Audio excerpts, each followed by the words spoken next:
नमस्कार दोस्तों, आज हम बात करेंगे कुमाऊं के चंद वंश के एक ऐसे प्रतापी राजा की जिन्होंने अपने पिता के सपनों को न केवल पूरा किया बल्कि चंद साम्राज्य का विस्तार चारों दिशाओं में कर दिया। हम बात कर रहे हैं रत्नचंद की, जिनका शासनकाल इतिहास में उनकी वीरता और कुशल प्रशासन के लिए जाना जाता है। रत्नचंद महान राजा भारती चंद के पुत्र थे। भारती चंद के 3 पुत्र थे, रत्नचंद, सुजान कुंवर और पर्वत चंद। लेकिन रत्नचंद सबसे योग्य थे।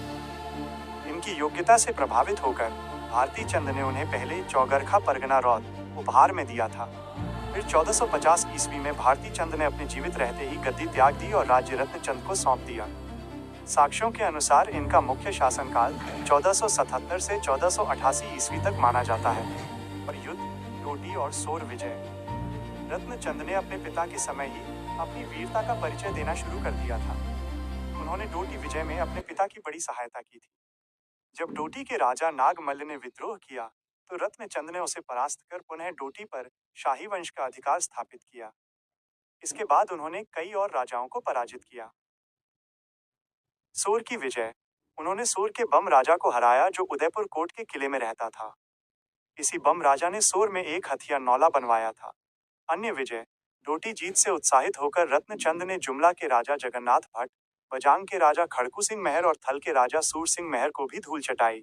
रत्नचंद सिर्फ एक योद्धा ही नहीं बल्कि एक दूरदर्शी राजा भी थे। भूमि बंदोबस्त। रत्नचंद कुमाऊं के पहले ऐसे शासक हुए जिनके शासनकाल में पहला भूमि बंदोबस्त कराया गया था। ये उनकी प्रशासनिक कुशलता का सबसे बड़ा प्रमाण है। धार्मिक आस्था। 1452 ईस्वी में रत्नचंद ने जागेश्वर मंदिर में पूजा अर्चना की और वहां यात्रियों के लिए एक धर्मशाला का निर्माण करवाया। ऐतिहासिक साक्ष्य। रत्नचंद के नाम का उल्लेख खेती खान लोहाघाट और हुड़ेती से प्राप्त ताम्रपत्रों में मिलता है। तो दोस्तों, ये थी कहानी राजा रत्नचंद की, जिन्होंने सोर, सीरा, थल और जुमला तक चंद वंश का झंडा फहराया। उनका शासनकाल कुमाऊं के इतिहास का एक गौरवशाली अध्याय है। अगर आपको उत्तराखंड के इतिहास से जुड़ी ये जानकारी पसंद आई हो तो वीडियो को लाइक करें और हमारे चैनल को सब्सक्राइब करना न भूलें। धन्यवाद।